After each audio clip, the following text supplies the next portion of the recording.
of a workout, boy. Hell of a workout.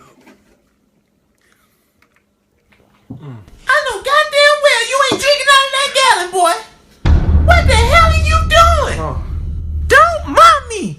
You know goddamn well that's the gallon we gonna use for the hurricane. And you see your big ass up there drinking out of it. Hurricane. Bro, you know about the hurricane. Why you sitting here playing with Mom? This is my gallon. I use this every time I work out.